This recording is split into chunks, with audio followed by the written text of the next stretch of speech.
So what's up, everyone? I am happy to bring to you all another episode. This is We Got Next. My name is Christian Hayes, and we have a very special guest with us today. We have Kerel from Seascape that's here. So we will definitely get into everything about him and the company. It's something that you will not want to miss. We want to just talk a little bit about who We Got Next is, because we started noticing that we have a lot of new people that have watched the show. So I am Christian Hayes. I went to school at Old Dominion University. I am the owner of a company called Shift Movement Digital. What we do is we invest in other startup cryptocurrencies, as well as we help people become involved in cryptocurrency in itself. My partner is Steven Springer, who is not here today. He graduated from Penn State University. So that's the big side where a lot of people do understand where Penn State is. And we can talk a lot about college sports. In that aspect, we want to let everyone know about our giveaways that we have going on. So once we hit 100 subscribers, on YouTube, of course, we have that on Twitter, but on YouTube, we will be giving away $100 in Bitcoin. And then whoever can come up with the most creative name for our cryptocurrency segment will be able to earn $25 in Bitcoin. So those are two big things that we want everyone to know about. We'll jump right into the sports because I don't want to keep everyone waiting on the great conversation we have coming up a little later. But we want to start by congratulating Willie Green. He was the assistant coach for the Phoenix Suns. And now he is working towards a deal to become the head coach of the New Orleans Pelicans. For everyone out there, that's where Zion Williams plays. So that's a big one. And then we want to also congratulate Jamal Mosley. He is now going to become the head coach of the Orlando Magic. So those are two big names. And also, a lot of times people talk about who is getting the job. So we want to say these are two prominent people that have come from an NBA background and have made their way into being a coach. So I do congratulate them as well. And we also want to congratulate all the MLB players out there. So Major League Baseball, you typically have a lot of high schoolers that come out. So if you look within the top 10 players, there were about like 4 or 5 that were high schoolers. So I do want to commend you all that are out there for that. I have had some friends that get drafted by the Dodgers and end up playing in AAA ball and things of that nature. So we do want to congratulate you all for that. So we want to go into something funny. And for anyone that watched UFC, they probably saw the Poirier versus McGregor fight. And we all saw how that ended. Of course, McGregor wants to keep talking, but he's getting his money no matter what in the UFC. But I want to bring up Khabib. So Khabib was quoted by saying, it doesn't matter how many times Poirier and McGregor fight, every single time it's going to be Poirier winning. And I thought that that was something funny just because of the fact that McGregor's going to keep getting paid. And he's one of those that he knows that he's going to get paid, but he's trying to win. And his past 4 out of 5 fights didn't end the way that he wanted it to end. He had one win, but it's one of those that people start to pay attention to realize McGregor's just getting money. He's not actually winning these fights. And he will be on the ground in the octagon talking about Poirier's mom, Poirier's wife, or anything like that. And you're just like, come on, man. Like, you're not even going to win. And you're still talking shit the whole time. But yet you're over here with a broken leg. So that's the thing that everyone's starting to realize. Khabib is like, you're not going to win. You can fight whoever you want to. It's not going to happen.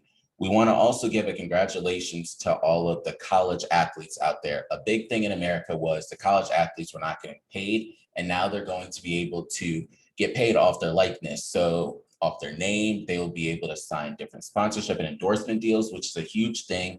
And a name that came to mind right now is Terrell Pryor. So when it first got announced that athletes were able to get paid, Terrell Pryor was one of the few. And he just came out recently saying he wants his stats back up. He wants the wins for Ohio State to be back up. So that's another thing that a lot of people will start to wonder about. Will Reggie Bush get his stats back and his Heisman?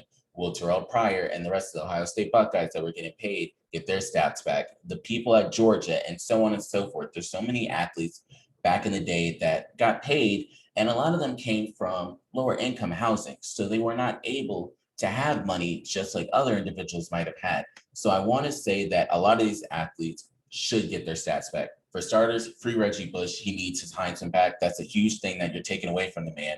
And I believe that in time, he's going to get it back. There's going to be enough pressure that people are going to end up saying, you know what, Reggie probably needs it back. Similar thing is with Bitcoin. We can make the analogy of that.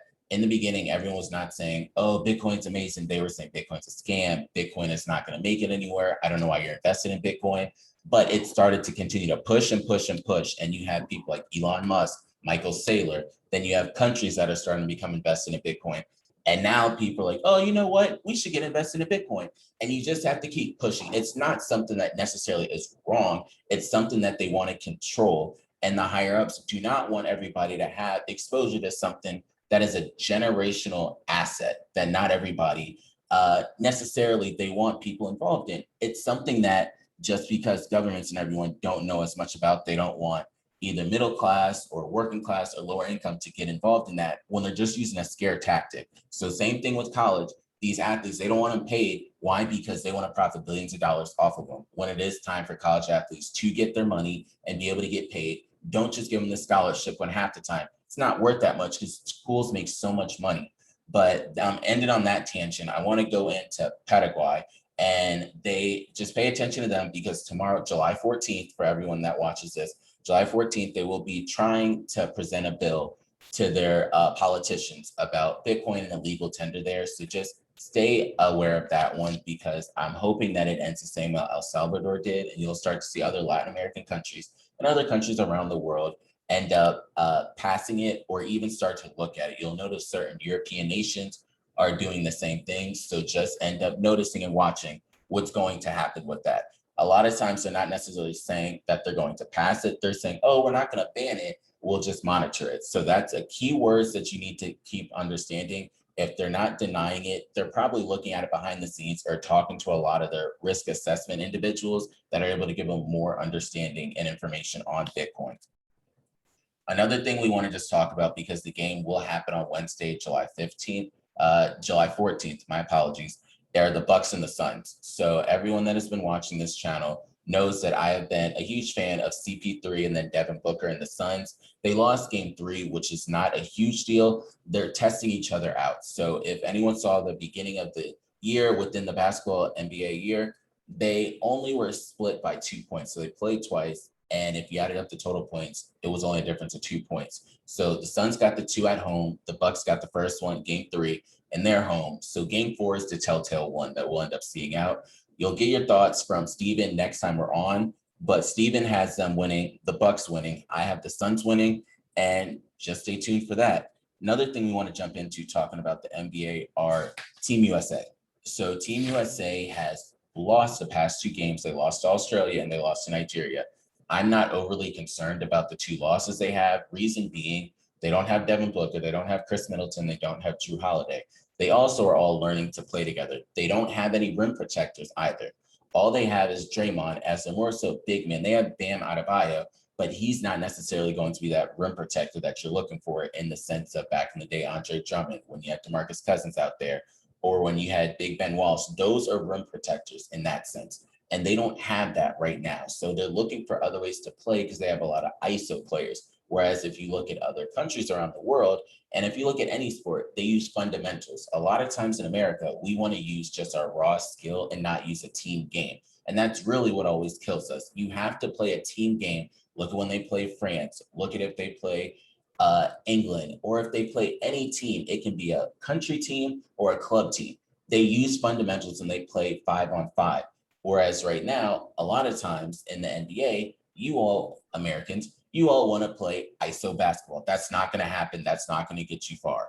And that's my tangent on that. Just know that I'm not concerned. You heard people on ESPN and Fox saying, oh, on a scale of 1 to 10, a 9 or 10, we're scared out of months. Don't be scared. These are practice games. You have Kevin Durant, who's going to step up when it comes to the plate. You have Bradley Beal, who's going to come to play when it's time. So I'm not really concerned about them. Moving over into the home run derby in the MLB, we want to give a big congratulations out to Pete Alonso, back-to-back, a Mets boy right there, winning the home run derby. And it's a big thing for me. A lot of people might say, well, Christian, you support the Yankees. Yeah, that is so, but I'm a New York boy, and I have to congratulate and just shout out Pete Alonso. You have to give respect where credit is due. He beat Mancini, which was a big one. He had 23 home runs in the home run derby, whereas Mancini had 22 home runs. And then on Tuesday, for everyone that watches this Tuesday, it's the AL and NL. You have Ohtani, and then you have Max Scherzer as the pitchers for the game. Ohtani will be batting leadoff, which is a big thing as well, just for everyone out there. But major deal within the MLB. A lot of people don't necessarily watch baseball. as much as people used to watch it. And I think as though having players like Tatis, and you have Freeman that's out there, then you have Blackrock Jr., then you have Ohtani, Judge. These players are what's good for the MLB. I don't agree at all when Stephen A. Smith said that Ohtani can't be the face of the MLB because he needs an interpreter. That's ignorance right there, because that's not the case. There's a lot of sports where they have to either use an interpreter or they don't speak the native language of that country. And that's not what matters. It's a sport. In this sport, you're either throwing a ball or you're hitting a ball with the bat. You don't need to speak the native language, in this case, English, to be able to be good at the sport. It's one of those things that sometimes it can be intimidating, or you end up afraid that, oh, wow, this person doesn't even speak the same language. He's not even from this country and he's beating us. Well, you better step your game up if that's the case in that sense. So I do credit to Ohtani for balling out as a pitcher and hitting in that sense. So I got to give credit to him. The game is on July 13th. So that's tonight. And that's going to be a big game. I don't really have anybody in this game. I more so support the players. And I want to give credit to the other All-Star game that's happening, which is the WNBA. A lot of people don't give them the credit in the world, but they do have a good game that'll happen. So it's Team WNBA versus Team NBA, Team USA. And for Team USA, you have Sue Bird, you have Sylvia Fowles, Asia Wilson, and Skylar Diggins-Smith, and then Brittany Griner, which is a huge lineup that they have over there. On the other side, you do have Courtney Williams and Candace Parker, just to name a few that are out there. So I do give credit to the ladies for going out every single night and balling. You can tune into that game. They will be taking place with that game in Vegas. So that is a big game that we have there.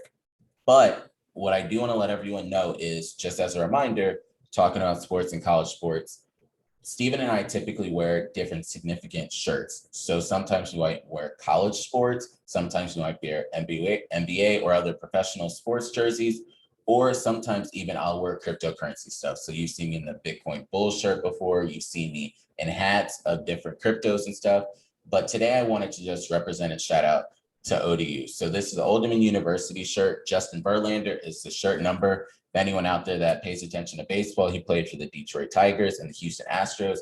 Bomb pitcher. Try and see him on his fastball. But the big reason why we're talking about that is Old Dominion did something big, and they turned one of their cafes into like an e-gaming, esports area. And this is where I want to bring Kerel in for this discussion. So what are your thoughts on the esports, but also how it goes into the cryptocurrency aspect of esports? First of all, I watch a lot of, I'm not so much of like a football, NBA, anything time. I'm a gaming guy. I watch a lot of esports, Fortnite, PUBG, StarCraft 2, etc. I think that esports is actually been growing into as an industry. It's becoming a lot more professional. A lot more money is being put into these things. But I think that some of the audiences and some of the other people are kind of left hanging, and the remuneration of the players is also really not up to date right now. There's some big tournaments where a couple of people could earn a lot of money, but as a general rule, if you don't really, it's very hard for you to be able to earn a good living with esports right now. You have a couple of champions, they really make a lot, but all the others don't. So cryptocurrencies are a way to try to redistribute the wealth to more people, to decentralize a bit and bring, I would say, an equilibrium to some of these things. So for example, there's some companies like Chainlink and some of the others who try to actually bring DeFi elements or remuneration elements to esports. So I'm really looking forward to some of these projects. Really. Some of them are very, very interesting. And it's also something that we try to do with the Seascape. But we don't necessarily focus on the esport part of just this, remuneration of people, where normally there'd be a siphoning of a lot of resources and just money to the big companies, to the detriment of other people. Like you said, for example, with the students playing, etc., where they'd normally not be getting the fair share. That's exactly the type of thing that we're trying to, tackle with Seascape. And also we're looking really forward to seeing into esports with the crypto aspects being implemented. Yeah, so thank you for that, because that's a big thing. And I try to talk to a lot of people and say cryptocurrency, as well as the esports blending in with cryptocurrency and also NFTs, gives the power and the value back to the individual. Whereas a lot of the time for a lot of our lifetimes, it's been other people monetizing off of you. Whereas this way, you're finally able to get what you deserve. So esports, you're able to get paid to play. And for the longest, you were just playing with your friends, just playing live. Now you can either bet on different teams in the esporting arena. You can also bet against your friend. If you two are playing, you can bet who's going to get first blood in games. There's so many things you can do, but also you can just get rewarded for playing. And it can become, over time, a full-time thing. And not just full-time and then you're not getting paid, but you can get paid and that can be your income and your livelihood, which is something I do appreciate. And you just heard from Kerel right now, but I want to just give a real introduction to him. So he got his master's at Linnaeus University. He was a content manager at Bybit. He also is a former CMO at BTC Mex, and now he is the CMO of Seascape Network. We have Kerel here with us. So thank you so much for being here. Thanks. I appreciate it. Thanks for having me again. Like we talked again a bit before, I'm very happy to be here. Yeah, as you said, I was in Bybit, BTC Mex. I was also in a number of other projects, but in like more minor roles. Been in crypto for a while now. Really excited to be in. Want to stay. And yeah, gaming is very big for me. Esports more than sports, though. Yeah. So I want to also just say thank you to Nate. So if you follow him on Telegram, it's crypto_Nate1. He also was a big person in helping this whole Seascape conversation come to fruition. So I do got to say thank you to him out there. But Kerel, one quick thing I want to start off by saying is, who are you and what do you do for Seascape? So as you said, I'm the CMO of Seascape. I'm helping of everything from branding, socials, so trying to make campaigns, making sure that we've got all the FAQs, documents, education, but also mostly preparing for the future. We are right now preparing a lot of things for what we are growing as a company, as a platform, as a lot of things we're growing. We're getting a lot of partnerships done. We're making a lot of the fundamentals coming. So I'm helping with all that coordination between all the team members. We have people all over the world, so it's a lot of coordination. It's midnight for me. I woke up at 6 a.m, like any day in crypto. Oh no, it's like I normally go to bed at that time, like 1 or 2 or something, and then I wake up at normally 7. It's a lot of coordination, a lot of preparation, but it's always super exciting. And like one day in crypto is like 2 weeks in the real world, so always have to be on. One thing I want to bring up with that, and this is a huge thing with cryptocurrency, if you notice with a lot of companies, not everyone is in the same area. One, because cryptocurrency, it's 24/7. It's not like the stock market in countries, whereas it has an opening time and a closing time. You have people working everywhere. So how has it been for you all at Seascape, coordinating with everyone's schedules, but also working with people from all different parts of the globe? There's been pros and cons, I want to say. The pros obviously is that you always have someone on. So like if you create a Telegram group or something, there's always someone who's going to catch on something and kind of answer. But the cons is whenever we want to have like a brainstorming meeting, we have people in Japan, Korea, Vietnam, and we have people all the way like in Asia. Then there's like me in Europe and a couple of other people. And Nate, for example, you just said like we have people like with the US time zones. So there's like 14, 15 hours differences between some of them. So like some wake up super early, some go to bed like around also midnight or something, just so that we could have like these weekly brainstorming meetings on how we could improve the products, what have people like been saying, what we could be doing for campaigns, how to give back to the communities. It could be very challenging, but also very interesting. Also, just to see people in crypto and particularly people in that company. I've never seen this kind of engagement, like where people really just like are willing to go up to bed super late, wake up super early, just so that we could push through with these things. Because we all really take into the project. Like we don't do this like 9 to 6 or something. We just like we wake up, we start working, start brainstorming. We live and breathe crypto kind of. So it's really good to see that.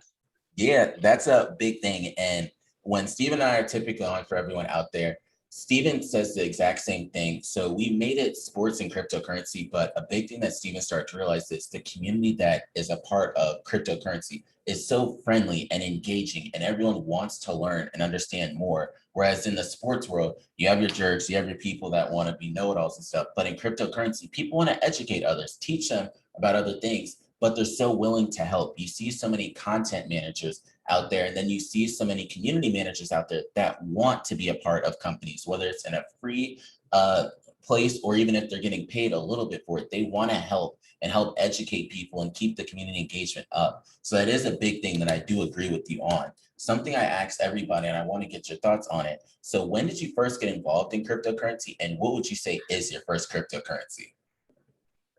What was my first cryptocurrency? What I invested, because the first time was 2013 Oh, with some wow. friends. An We OG. mined, yeah. No, I mean not really. So that's it's a bit of a weird story. We mined some Bitcoin. A friend Oh, helped us set us up, and I got 23 Bitcoin at one point, but then I sold them a wow. couple of months after. Uh, Yeah, but at the time I had a student debt, so I was like really happy at the time. Now, obviously, I sold it for like 170 or something, oh, wow. hundreds, not that much. I make like a good amount. I make like 2K or something. Mm, Yeah, I should have that's, kept it. At the time, I was happy. I'm I debt know. free. I am debt free Yeah, now. That is not what everybody could say. I am debt free. I was happy still. that's a huge Uh, thing. Congrats. so yeah, Bitcoin was the first one I got. Invested, I'm gonna say Ethereum, because for me, Ethereum, like I said, like I'm a esports. I believe in blockchain. I Yes. think Bitcoin was very interesting, but the best part of it is like the decentralization aspect, the blockchain technology that it brings forward. So Ethereum, with its possibilities, was the one I was the most excited in. Yeah. So that's a big thing. I remember when I was first getting involved, it was around 2016 or so. So a little after you, but a big thing with that is you started to see what Bitcoin was. Of course, kind of Bitcoin or Dogecoin is what people end up seeing first, and then they dive more into everything. But I think it's really big how the price of Bitcoin, when you talk to people now, when you're like, oh, I got in when it was $10 or $1,000, they're like, what? Are you serious? Whereas now, Yeah, no, but $35, no, 35,000, it's those like are big I told things. it. I went to 2013 and then I sold and then I get back into it when the price was going up. Basically, like I Uh, saw these ads everywhere. I was like Bitcoin because like I did Bitcoin before, and and yeah, it was already too late. By the time you see these ads, the price already like jumped up. But then I was like, oh wow, I was yep. like really like went forward a lot more than I thought it was. So then I started getting back into it, talking to some projects, participating in some things, getting into Bybit, and Mm, like then I just haven't left really the industry since. wow. So But we it was talked about Bitcoin, we talked about Ethereum, and I touched on Dogecoin for a second, but I want to talk about Seascape. So what is Seascape, just for everyone out there? sure. So Seascape is a blockchain gaming platform that is trying to incentivize and reward players for playing instead of taking money from them, like some other big gaming companies do. Mm-hmm. So to do that, we actually uses DeFi and NFT economies, like an entire ecosystem built around it. We yeah, I would say if you want to keep it in a nutshell, that's it. I could go on and go on, but I'm pretty sure you're gonna have like specific question or something about this, so I'll wait for that. No, you're good. A Otherwise, big we're thing. gonna go. Yeah, and a big thing with that I do appreciate about you all, you're doing the blockchain gaming and allowing people to make money off of it. Whereas a lot of times, a lot of people don't realize in app stores and these different companies for the skins and everything, you're paying and then the company's getting rewarded, or whoever those people on the inside are getting rewarded. It's not a peer getting awarded for what it is, or you're not getting rewarded or getting paid for your different NFTs now, which they would call, but back then it would just be skins or other things of that nature. But there's something even worse than that after. Like eventually the paying of the company for it's not that we're against it. It's just we just think that they get 100% of that. Or like Mm-hmm. they have an unfair advantage. But Yes. also it's this skin that they give you. You don't have the ownership of that skin. They could Nope. take it away at any moment. They could nerf it Yes. at any moment. They could change it. They could upgrade the things at any moment. You pay for that and you don't own it. Mm-hmm. And we've seen that with a number of games where like people would pay for expensive things, for pre-pack, for example, for me, what was it again? When I played Total War Warhammer 2, there was like, oh, here you have like the exclusive first races. I think it was Chaos, and then they just gave it for free to everyone else. Yes. Just, Yeah. just why did I pay for that and then you give it to everyone?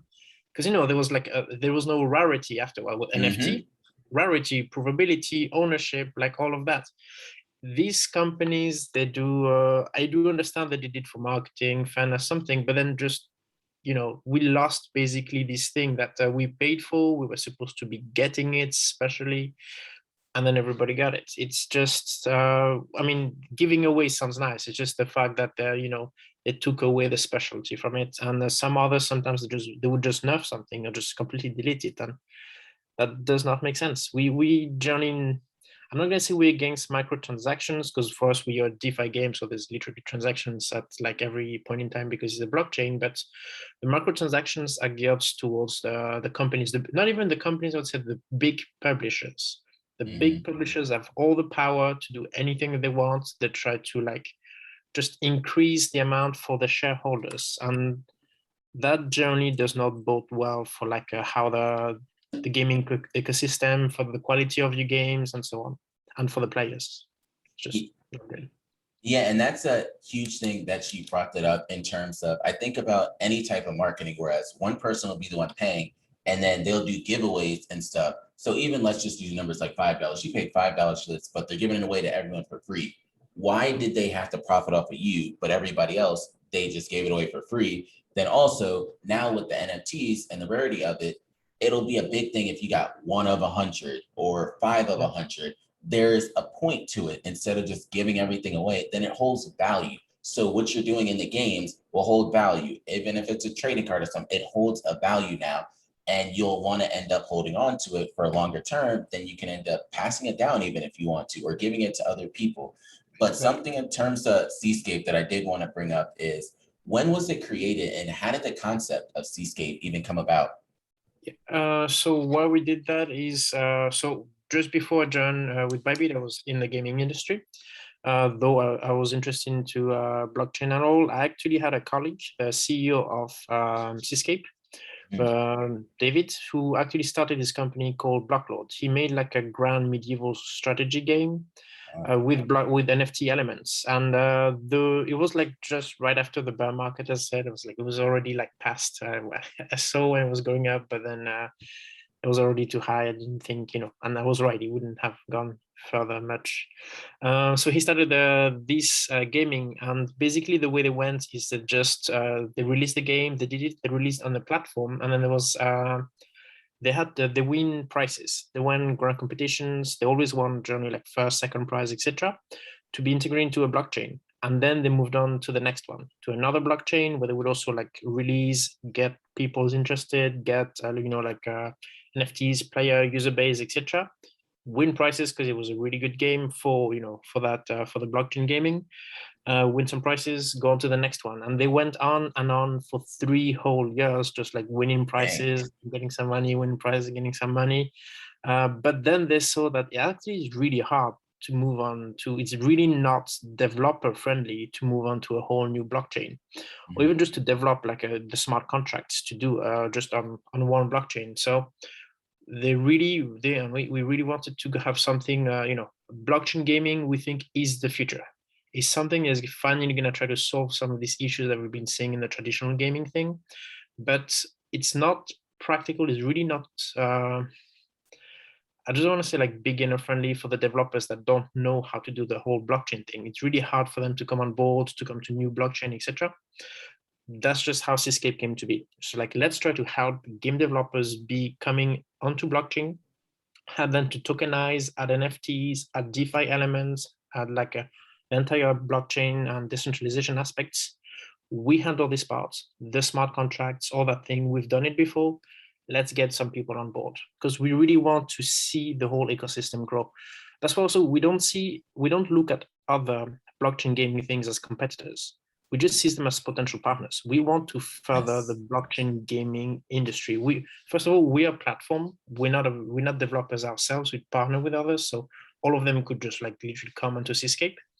But also, even if they would also be, a platform or something, we could learn from each other. There's like potential for cross elements. We just want, as you said before, people want to teach each other. People are like really going forward with like trying to further the entire ecosystem. That's what we're going for. We want to see this going forward. We love the technology. We love what we could do with it. There's a lot of potentials. That's just how Seascape came to be. Let's try to make blockchain gaming into a reality. Like esport became a reality really recently. When you look into the history of like gaming started, like depends. So if you just start like Atari or some things, or even earlier than that, let's say like 50 years ago. It started about like 50 years ago. Esports really just took off. I want to say in the last 5 years, people are going to say like 10 or so. So it's still really relatively recent, like, and we think that blockchain gaming is the next step.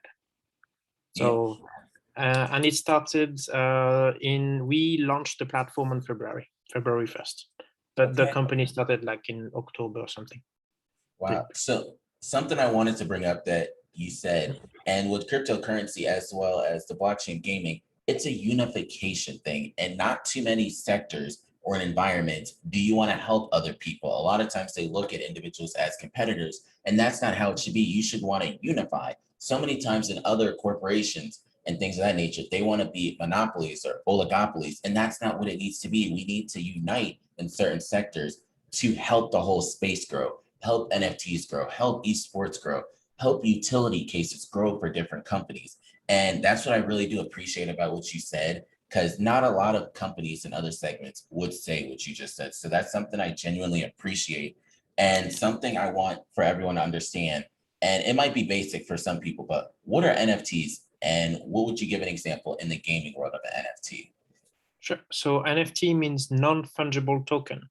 Something fungible would be like $1 for $1. You don't care about your dollar. There's like a little number, but you really literally don't care. It has the same value for you.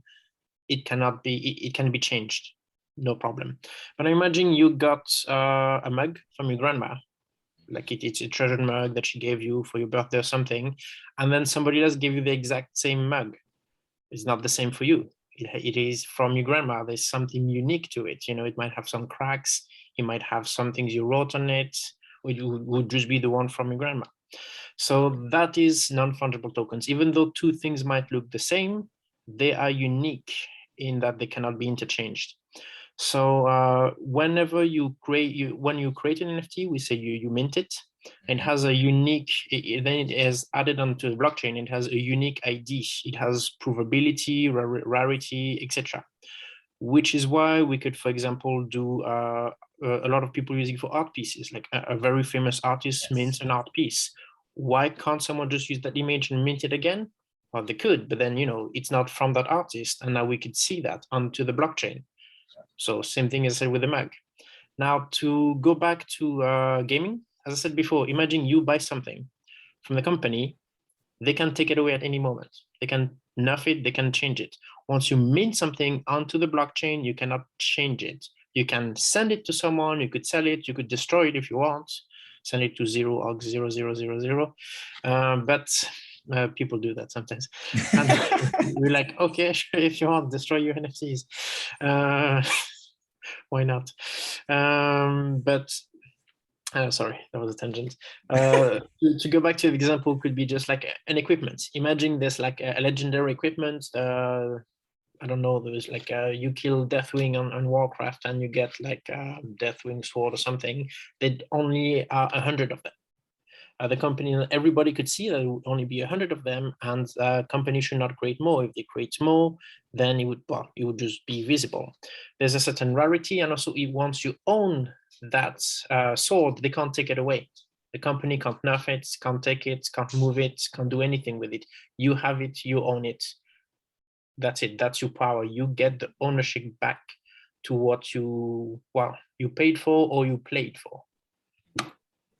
Like that. That's something I really do appreciate. And thank you for breaking down what NFTs are. For everyone out there watching this, forget all the other definitions and explanations that you hear of what NFTs are. Just listen to what he just said, because he broke it down in a sense. And this is what I appreciate, for everyone to understand in a real life term, and then also in the gaming world, but then understanding what it means in the art world. So thank you for breaking it down 3 different ways so people can understand, because you have people out there that think they understand NFTs or know a little bit about of it, but now they gain the concept in different ways. So you can have a conversation now about what NFTs are. And that's something I appreciate. Now, you talked about what NFTs are, but I want to know why you personally got into the NFT sector and the NFT scope with Seascape, but also just in terms of NFTs in general, crypto. Well, I told you about Warhammer 2 and them giving away for free. I didn't like that. I know. No, that's not why, but I did get upset about that one. No, I would really, too. why it's the blockchain elements. Actually, I really like the decentralization. I worked for gaming companies, and I saw the way they were thinking about players and the way they were basically thinking about ownership of assets. I really did not appreciate that. I myself, I'm an avid gamer, and I would not like them to just see me like basically I'm not gonna say you're just a number, because on blockchain it's literally a number of numbers, but there is a lack of concern about some of the resources and things like that. Whenever you had, so I looked at to the blockchain, to decentralization, to like giving back to people. I also did not like the pay to win thing, that happens a lot of times. I thought that rather than the siphoning, there should be again a way to give back, not only ownership but also assets and so on. NFT was like a really good way to do that, to ensure that ownership. And also thought that right now the uses of NFTs into simply art is lacking. NFTs could be doing a lot more than that. First of all, from actual real ownership of real world assets, but also like financial incentives, which is what we're doing. In-game assets and so on. Right now, there's limitations in the way they've been used into as like collectibles, but it just could be a lot more. I feel like it's like, how Bitcoin started, and then there's a lot more cryptocurrencies. NFT kind of like started with art, but now it's developing to be just a lot more. It's really, you have a lot of user cases, like pretty limitless potential. We exploring one aspect with the gaming things, but even the way we explore it could be like just much, much bigger, which again is why we're always going down the, the NFT rabbit hole and exploring everything we can. Yeah, so with the NFT part, I do think a lot more people need to understand that NFTs aren't just a fad or a phase. It's something that can benefit so many people. And sometimes people think of the real world all the time. And I always try to use the example of, think of Ready Player One and how that is. That's a real case of how NFTs can be beneficial. It'll show the origin of what it is. It'll show the authenticity of everything. And you don't necessarily have that. I talk to a lot of other people in terms of NFTs in the real world, per se, showing authentication of a Louis Vuitton bag. And now you can see that it's real. Whereas sometimes on the streets, you'll think you bought an LV bag that was real, but then you come to find out it's fake. So it'll show that NFT that it's correct. And then also you can bring that into some of the games. And then just going into the skins, there will, as long as NFTs continue to progress forward, someone will try and fake an NFT or make a fake one, and you'll be able to show the authenticity of it, which I do appreciate. And it's all there on the blockchain. That's what people need to understand. There's a track record of it, unlike sometimes with governments and different things. There's no real track record of it going back. You can show everything that's there. They're not going to scam you unless they find some mythological way to how to crack and break the blockchain, but that won't happen. So yeah, I know. Blockchain for that, but yeah, no, that's against the principle. I know. So something I do want to bring up that I heard you mention was pay to win. So can you explain the difference between pay to win and play to earn? Sure. First thing is pay to win siphons all the resources from the players back to the big publisher without giving anything back. That is not what we want to. Like we try to, one of the biggest things, for example, was Bethesda. I love Bethesda. I love the games they had, still that they have, but I don't like the mentality. So, for example, with the Creation Club, I don't know if you saw that. They basically, you had like a modding community was huge, and they understood that. Then they created the Creation Club, where they basically, the idea was having modders being able to go there and being paid for what they did, but Bethesda just took like the lion's share of the, what was paid, and it was like you had a lot better mods just like for free, so it didn't work anyway. But again, it's just like about them taking the lion's share of that. you as a company, you obviously need to make money, revenue. We understand microtransactions, trying to, get some part of it, but you need to give back to, in this case, the developers, the modders, etc. The platforms, I don't know if you know, for like the App Store, Google, etc., they also Mhm. take a very, very large cut of everything. Yeah, Lion's Ransom.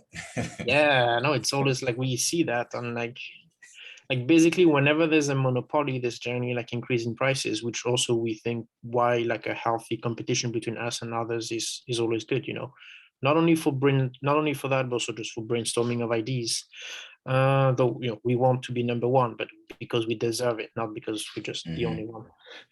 Now just to go back into what you say, basically pay to win is like you pay, you are number one. Here we want to reward you for your skill.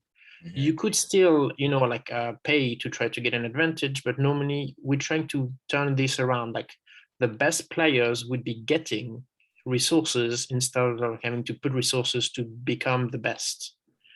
So trying to give back to the community, also that could, as you said before, be turning into like I'm not going to say passive income, but like your source of income. For example, I don't know if you know Axie Infinity, I think has been used in the Philippines Yes, nowadays. Like yes. trying to, I don't know if you saw that article, the documentary even, saying like so it's being used. There are real user cases for like play to earn kind of things. We're trying to be the forefront of that. But it's just very interesting for people also who don't necessarily have the same access to education or something, but have real skills. Sports before, what is sport? It's people, I'm Yeah. sorry, but it's people going after like a leather and air. It's like, it's just people going after a ball. Why is it interesting? Because there's a set of rules and there's an interest for it. And there's like a whole economy, ecosystem, societal construction around it. Here we're trying to do the same. We're trying to have gamifications of like a certain aspect of things, like a DeFi elements, and being able to reward people who are good at that. And this can be accessed. This first unlocks a whole new set of skills for a lot of people, but also just like give that opportunity about equally to everyone.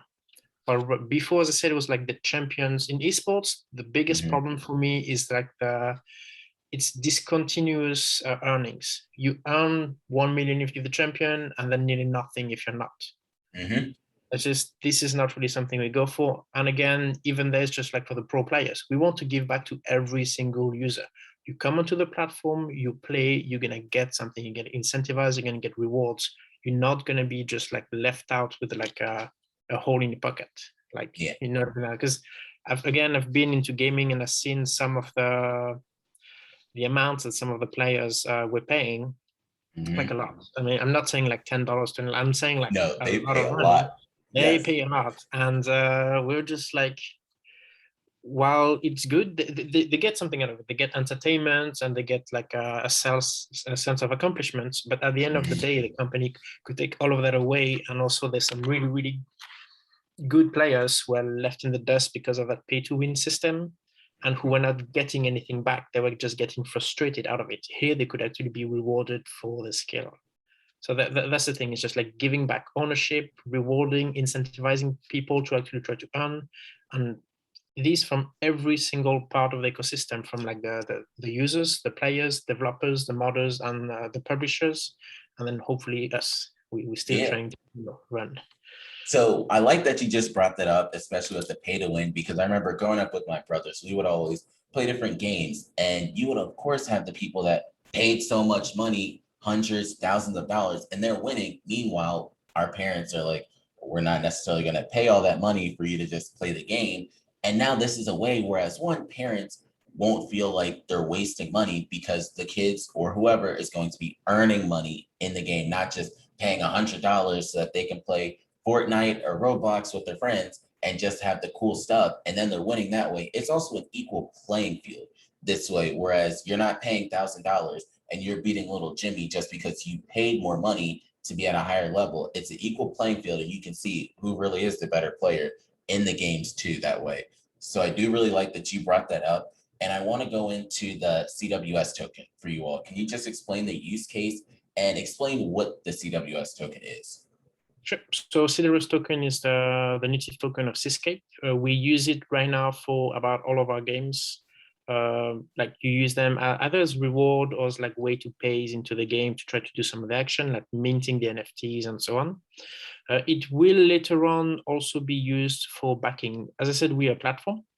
When I say with a platform, that also means we're going to get other games, other partners on board. They might also have their own token. We're going to have what we call PCC, which is player created coins.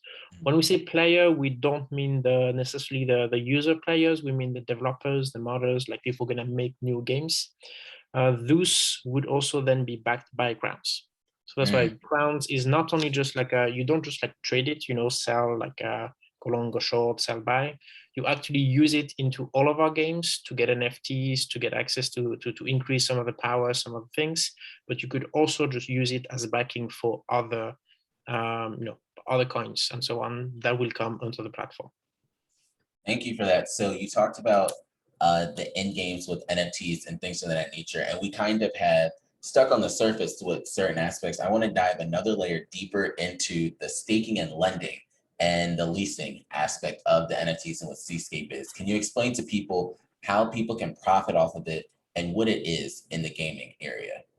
Okay, so if you want, our first few games actually were they're mini games right now. We're focusing on the proof of concept of do these things work. That's why you see a lot of the blockchain gaming with like amazing graphics, but actually they're not really blockchain games, or they don't really dive deep into these. We focus more on like the actual blockchain smart contracts, use case, proof of concepts, stuff like that, with like a little gamification aspect. So our first 4 games are, first one, Profit Circus, is just LP mining or single coin staking. To explain how this works is gonna take a long time if you want.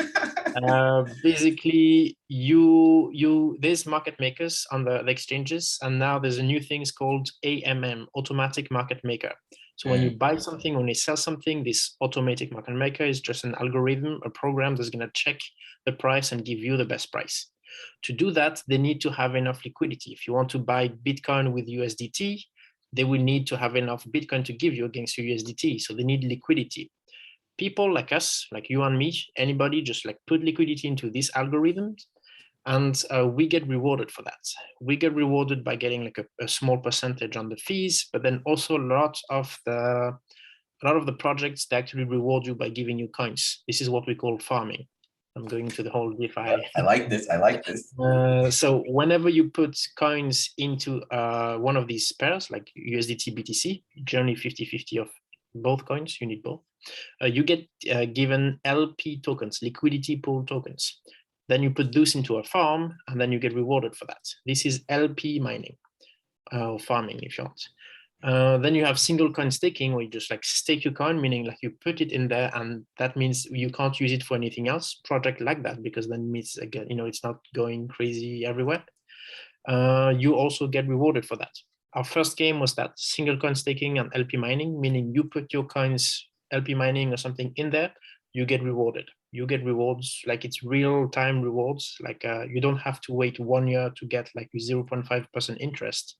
You just have in real time, anytime you want, just claim and get your rewards, and you can get like 200, 300% APR. And then even higher APY, because you can claim and then accumulate, go do compounding interest. Game number 1, so about staking. Game number 2 is about NFT minting, where you like pay some crowns, get one of our unique exclusive NFTs. We call them scapes. Game number 3 was then you stake your scapes to get crowns in reward. And game number 4 will very soon be about upgrading your NFTs. So you would again stake some crowns to like get a higher percent, like a bonus, and then you put several NFTs into a better one. So this is again to increase the number of like we want to give more usability to Scape. So we had like a staking into game 3, like combining to create a new one into game 4. We're going to have like more and more. We're already talking to a lot of other very interesting projects to get more interesting options, features for our NFTs. So if you ask me to give you the examples, we talked to dozens of projects. So this is going to be a 6-hour podcast if you want. Then I need in 6 hours, I've got I have to start my new work day. So need a lot of Red Bulls. No, thank you. Honestly, so what I appreciate about your answers and just with us talking, you break it down. And I feel like a student in a classroom because I'm able to understand it even better. I understand NFTs and I understand DeFi so much, but the way you break it down brings it to another layer so that not only me, anybody can understand what NFTs are, what DeFi is, and they feel more comfortable getting involved in it. And it just helps what Seascape is doing. And just knowing that some of the creators and the brains behind Seascape are able to help break it down so anybody can understand it and become rewarded is something I really do appreciate. Something that we've talked off the air about and I want to bring in right now are the Binance NFTs. So can you talk a little bit about the Binance NFTs you all offer and what kind of escapes can people get there? Yeah, sure. So Binance NFT, you all, I'm hoping if you're into crypto, you probably have a lot of Binance right now. They're doing everything. They're doing the smart chain, the exchanges, the savings, the car. I have a Binance card. Shouldn't say that online. Well, I know. They've got everything. Basically, now they started an NFT marketplace, which obviously we're very excited for. Binance invested in us actually, and we on BSC. So for us, it seemed kind of like a logical choice. Yeah, congrats. That's good. We applied, we got in, we're super excited about that. We are going to be on the mystery box. We don't, yeah. So it's very exciting. We're going to be very soon, can't tell you the date exactly. What we're going to do for that is we're going to have new exclusive NFTs, actually one special one. It's going to be a girl called Wichinda. She is basically one of the characters in Game 5. Our Game 5 is actually going to be one of the ones that are going to mix in a lot of the concepts we had in Game 1, 2, 3, 4. We're going to have like several stages. It's not just going to be like one tiny mini game, but like a series of. So it's very excited for that. It's going to be zombie themed. You're going to see that very soon. It's zombie. That character is going to be exclusive to Binance NFT on the mystery boxes. You can't get it anywhere else. So that's what we told Binance NFT. They were really happy about that because we've been number one on Treasure Lands, not this week, but like for the last 3 weeks or 1 month before, we've been like doing a lot of things. Basically, NFT is where we've been killing it right now in the field. So we've been very excited to like be on Binance NFT. Is going to take us to the next level. We're going to have all of these NFTs on Binance. We'll see how that goes, but we think it's going to be sold out very quickly from what we saw. No, that's huge. If you want yours, because this is exclusive, like just for Binance NFT for the mystery boxes, at least for now. So if you want one, just like get on it. It's probably going to be sold very, very quickly. I'm going to try to get one. I'm not sure I can. No, like really, like I don't even like. I'm gonna have I'm gonna have to cover the whole thing, etc. I can't just be like, wait, guys, I'm buying my. Gonna buy no, I gotta do the thing. That happens already. Like sometimes we had to sell exclusive NFTs. Obviously, I wanted one, but it was just like, let's get this going, and I didn't get one. Yeah, no, that's big, and congratulations once again to you all with that. And then I think it's going to be cool having the mystery box because it's something that everyone enjoys and appreciates, just the randomization and having the chance of having a mystery box. So I do like that. And you guys have come so far. I've been following you all, I would say since more so March. You guys came across my timeline, then I saw an article, and I've just been following you on the Telegram. And the growth that you all have had is amazing, exponential. So I want to say congrats to you all for that. And one thing that you brought up is being on the Binance Smart Chain. So can you all talk about why you chose to build your games on the Binance Smart Chain and what are the benefits of that? Yeah. First of all, I said before, with block loads, we actually came onto like 7 blockchain in the end. So that's a lot. We are trying to figure out which blockchains would be interesting for game mechanics. As you know, each blockchain has their own different particularities, things that they're good for, things they're not necessarily the best for. We launched on Ethereum actually on February 1st. As I said before, I like Ethereum, but right now it's not the best when you need to do a lot of transactions, both in terms of speed and in terms of fees. So we were looking for another alternative. Binance invested in us. We obviously they were doing the Binance Smart Chain at that time. We took a look into it. It looked really interesting. Before we joined, actually, it was not it wasn't that developed yet at the time, but we saw the potential. You could get like a good stability from Binance, at least good enough. Very low fees, very, very fast speed compared to some of the other ones. It looked fairly interesting. We had the contacts. We knew how to do it, and we thought it was going to be interesting as a platform to try to get a lot of developers on. It also looked that they were going to have a lot of partners. Whenever we join into a platform, there's a multitude of factors we're looking into, like usability, features, and so on, but also like who's going to be on there in terms of like partners we could do something with, but also if there's going to be a lot of users. That was Binance. We knew they were going to get partners. We knew they're going to get people. We saw the fee, we saw the features. We know the fees, etc. It looked like a really good match. So like we just went for it, and it has been going really, really well for us. It's like by far much like been a lot more successful than our ETH blockchain. ETH is still very successful. It's just that when you need to pay $20 to mint an NFT every time, or when you have like any kind of transaction, people tend to go for like more wait a bit before like they do something. BSC, it's a no-brainer for people. We also going to be on Moonbeam. I don't know if you saw Moonbeam won the parachain for Polkadot. So Moonriver, sorry. We are going to have a Moonbeam. We have a cooperation with Moonbeam and Moonriver. We're going to have the games fairly soon. So once they release, and then we see if everything works well, we're ready for going on there. And then a lot of people have been asking us what next. Well, first let's finish the Moonbeam and Moonriver integrations. Yeah, I know. As I just said before, we'll check which blockchain is interesting. We're not keeping anything closed. We're opening, we're listening in. We've already had a couple of candidates, but anyway, it's not the only thing we're doing. We're building so many things in the background, guys. Yeah, and that's something I like. If anyone has followed the journey with Binance, like Kerel said, that if you've been in the space, you know what Binance is. But ever since like 2017 and that bull run, they took off so much, and they have not looked back. They're tokenizing stocks, NFTs. They allow for staking. They have so much. They have their Binance cards, and they have a Binance US, so that if you can't have access to a Binance everyone else has, you can get Binance US so that everyone can be a part of it. And then for the Binance Smart Chain, the cheaper fees, a lot of things, they're making it for the people so that it's cheaper and it's an alternative.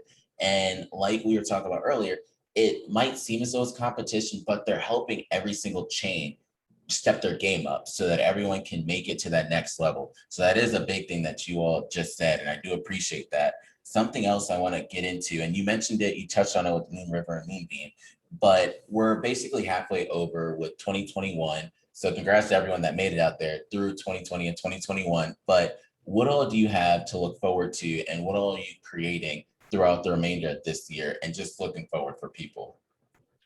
For us, we have a lot. We as I said, we're very, very busy. We've been talking to some other partners, get some other projects on board.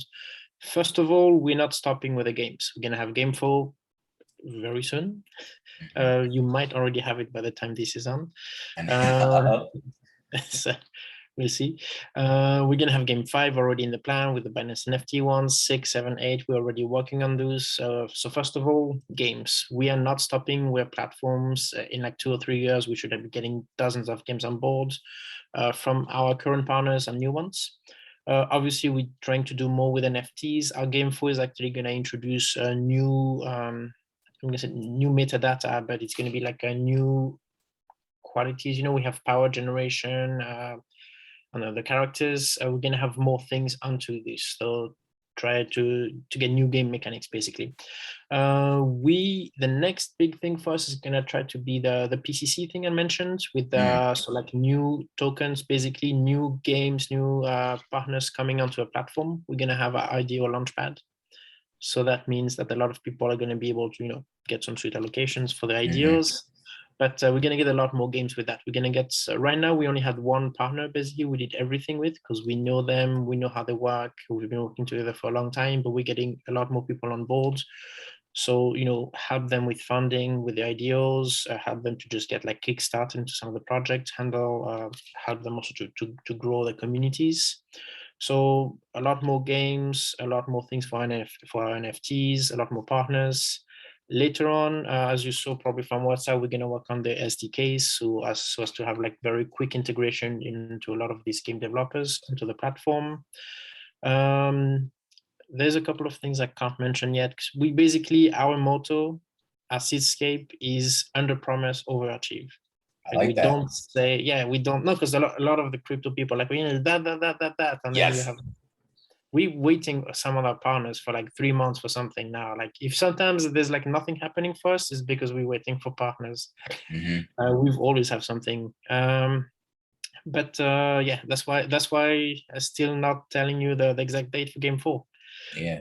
We kind of know, but we're not gonna say anything because we don't want to like make you upset or something. So for us, there's a lot of other things. For example, obviously with NFTs, we're gonna try to give more options to the players to try to interact with one another, so that they could get NFTs from one another. We're going to have a blog. That one I think I can mention. It's going to be very soon, so that we could, for example, as you just said, like trying to break down some of the crypto aspects, trying to explain some of the things that are going on in the industry, educations, etc. We're going to have a blog, so that looks like a small thing, but for us, we're very excited about it because it's going to allow us to do a lot more things. We're going to step up our marketing. Right now we have 9 communities, 9 languages. We are trying to increase that. We're going to try to get more people, more engagement. We're going to try to get more things for marketing. We had a lot of plans for a long time, but we were very busy with trying to make some of the fundamentals. Now we should be getting a lot more engagement campaigns, like simple things, just like giving people t-shirts. Like this is not t-shirts. And I know you've been showing you. I'm jealous of your t-shirt. I just have black one. So next time I'm gonna have something better. I know. Yeah. Something I really like that what you said, and a lot of companies need to follow this, is under promising and then overachieving, because a lot of times, if anyone follows cryptocurrency, they put out these roadmaps and then they'll question the team and say, oh, well, you said this is going to happen in Q2. And they couldn't accomplish that. One, because they tried to overpromise.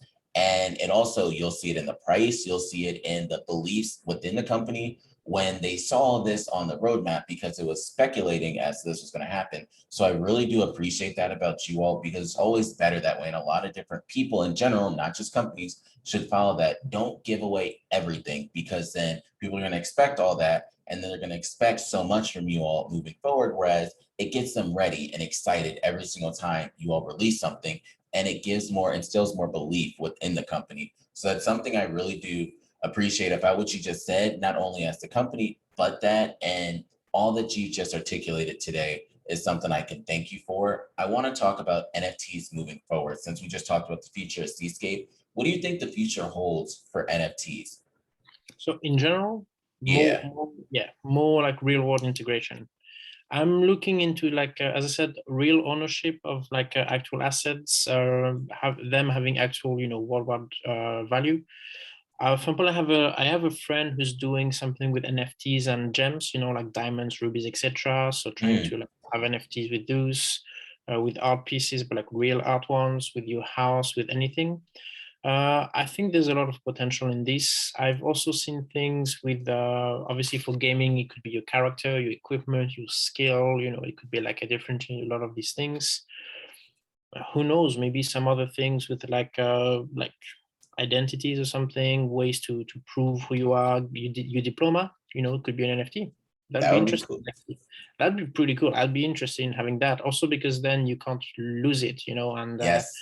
I know some people are going to be like, well, it's all on the blockchain also. Oh, yeah, but you're supposed to be able to prove to your employer like you've had the diploma.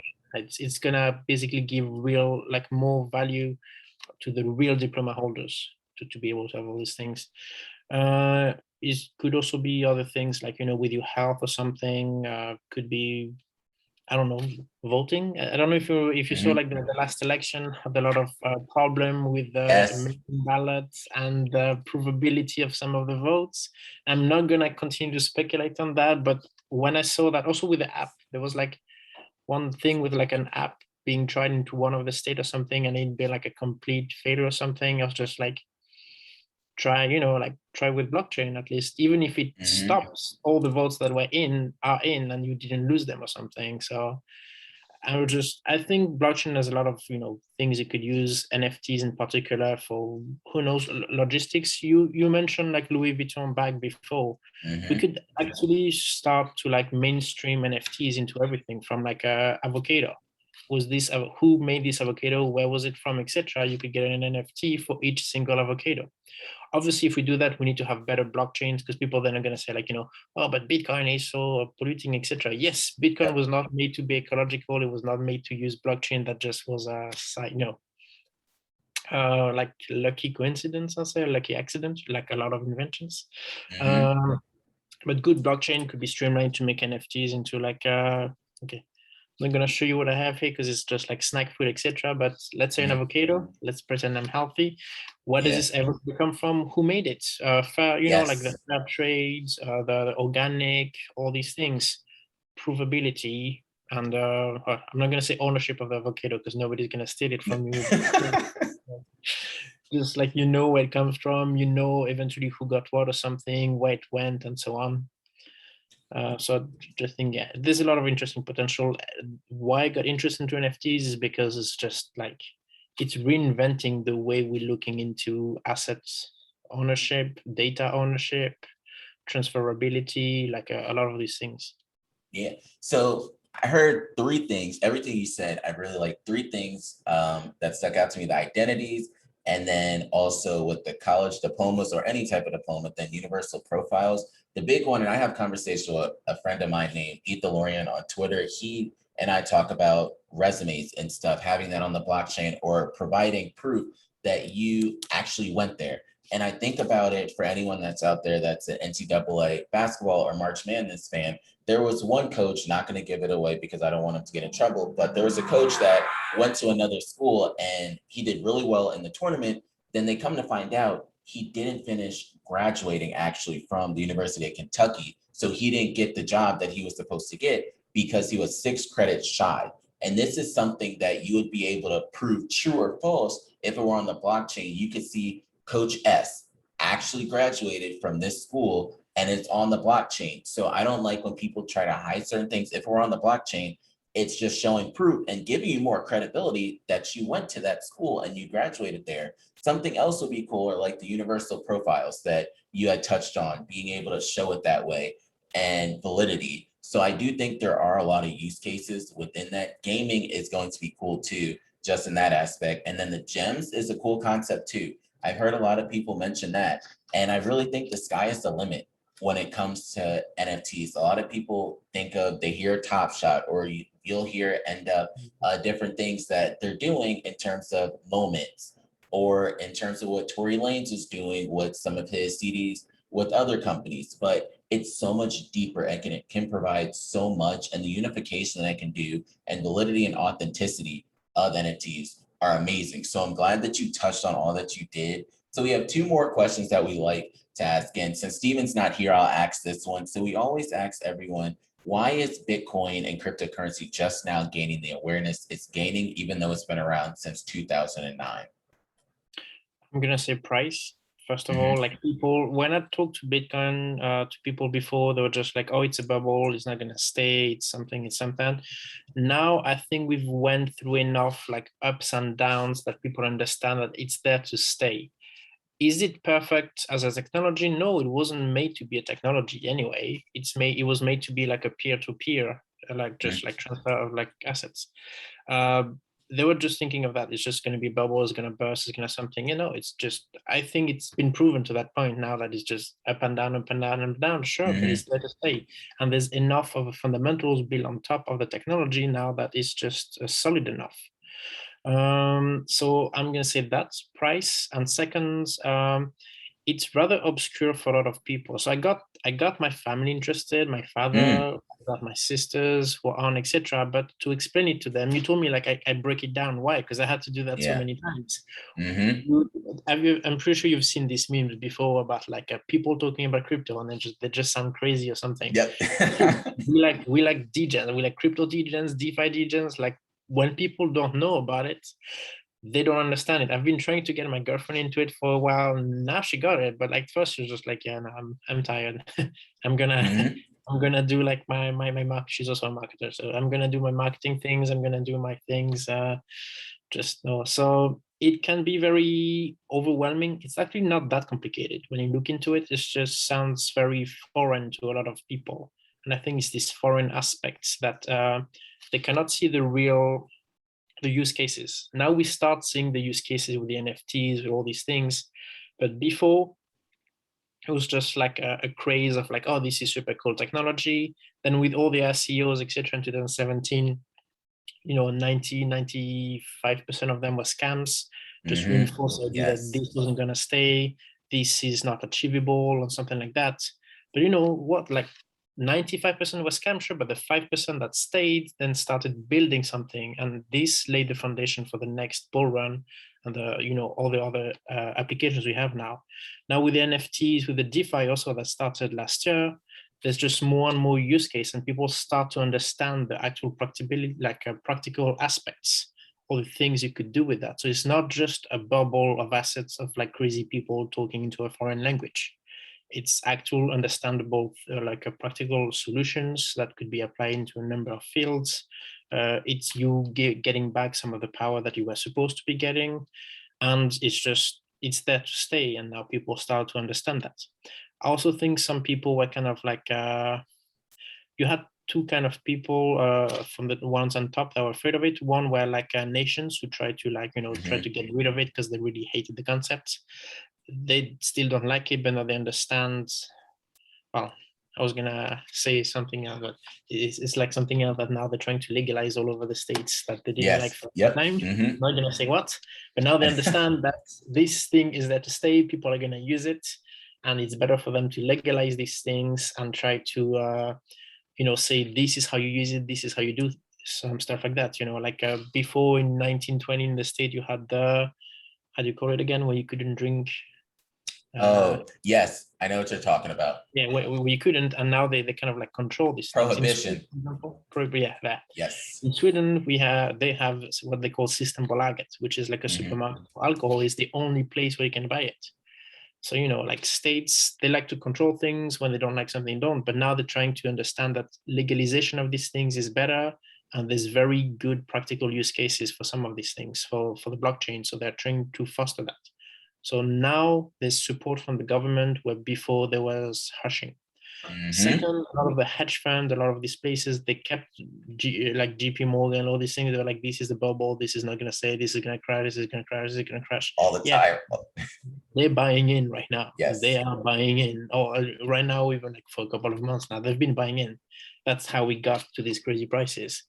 Although some of them don't like to say it, obviously, but they've been buying in. So there's just been like a downturn. Like they see the actual fundamentals, they see the applications, and people start to understand it's gonna stay. Mentalities are changing for like the people in powers from different kind of like perspectives, like financials and political. So I think that's why now there's been a lot more acceptations. And also, as you said, people are trying to teach.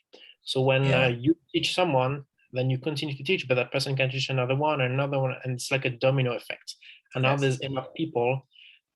I shouldn't, I'm not gonna say like it's a pandemic, but it's like it starts from one and then it grows and grows. And there's no vaccine for that. We all stay in. Yeah, exactly. Once you're in crypto, you stay in crypto. Yeah. Well, it's crazy that you brought up because you're talking about your family. And I remember the first time I was trying to get my mom involved. And at first she was like, Chris, what is Bitcoin? Like, why are you invested in it? And I was like, just watch. And I even gave my brother for Christmas 1 year Ethereum. And I gave him probably $100 in Ethereum. And they were like, Chris, it's going to go down. So like a couple of days, it did go down. But I talked to him. I'll be like, Bryce, so how much is that Ethereum worth? And he's like, why is it worth over 1,000? I was like, you see, it's not one of those things of, all right, I'm just giving you something. I'm trying to help you grow value. And he's in college too. So that's a big thing. Even though I just gave it to him for Christmas, it's something that he can explain to other people and teach them too. But another thing that a lot of my mom understand is because on Facebook, they show like all those different ads. And one time it showed an ad of Michael Saylor taking out a loan for Bitcoin. And of course that triggers a lot of people like, wait, you're taking out a loan to end up buying something else. And you just start to see this man has put billions of dollars into Bitcoin. Why is he doing that? What is it that Elon Musk and Michael Saylor And these top companies, Jack Dorsey and Jay-Z, know that we don't know. So when you see people they can relate to, and my mom growing up in New York, and so is my dad, when they see Jay-Z, who's kind of like the face of New York, helping out and getting involved, it's like, all right, maybe they're on to something. So that was kind of an easy thing when you see these big names get into it. And then just you end up seeing like your friends. And of course, when you see Elon Musk, love him or hate him, when he gets involved and he starts doing things with Tesla to get Bitcoin, it's easier to allow people to get into it because you just have to explain to them. Otherwise, things can happen just like what happened to Mark Cuban and different people in DeFi, the rug pulls. So you have to explain to them what are rug pulls, what are scams in cryptocurrency. Explain that you have to get some skin in the game. You might not earn a lot every single time, but over time, just continue to watch it. Then you see what countries are doing, like you mentioned. All of this helps, and it's a unification process of a community being stronger than one individual. So speaking of individuals, because we love to end it this way, and we like to end up getting each person out of their circle and comfort zone, we like to figure out if you had the chance to sit down and have dinner with 4 people, past or present, it can be anybody in the world, Jesus, the Pope, your grandparents, anybody, who would it be? Zhuge I don't know if you know him. Einstein. Okay. Hawkins. So probably I'm pretty brainy type. And then just we write like the creator of Sims and Sports, just because I love the guy. I'm a big I love the way he built some of the I love how they build the Sims Sport. I don't know if you know some of these games, basically giving back to the player a lot of a lot of potential. You make your story, you do your own thing. So I love this kind of thing. Obviously, then Zhuge Liang and all the others are just like, because I would like to ask them a couple of questions. I also thought about, I forgot the name of the guy, but there's 3 theorems that are, or maybe now 2, that haven't been proven, and the guy just wrote something in the margin. Yes. About the name. I did engineering before. I never finished that degree. I can't get that one. So, and there was just 3 theorems, and then he put in the margin into one of his book, and it's obviously, and everybody's just what do you mean? So, ask them some of the questions. Dang, wow. I appreciate yours, and you're coming at it from a different perspective, which I really do enjoy hearing. I want to also just take time right now to say thank you, Seascape, for allowing me to speak to Kerel today. It's been a pleasure, one, for especially the time zone, working out of time, which was a huge thing, because I told Kerel, I said, I'll make it work because this is something I definitely want. And I do value the time, just hearing all that you had to say, giving your perspective on esports and everything, and just hearing your thoughts on the future of Bitcoin, DeFi, and NFTs in itself. With that being said, do you have anything for the people before we go? Just get into crypto. It's really worth it. Try to learn more and try to get active, man. It's very easy for you to get into it, participate, and get into some projects. You could actually this is changing the world. There's a lot of application. I just started going to it, and I'm for professional, very easy to get on, support the projects you like, try to talk to them, be as ambassadors, like you said, community managers, or you could actually start being part of the team. You have the potential to change the world here. Yeah, you heard it first from him. So with that, I want to say thank you to everyone out there. This is We Got Next. We appreciate your time, and we'll catch you later, everyone. Thank you.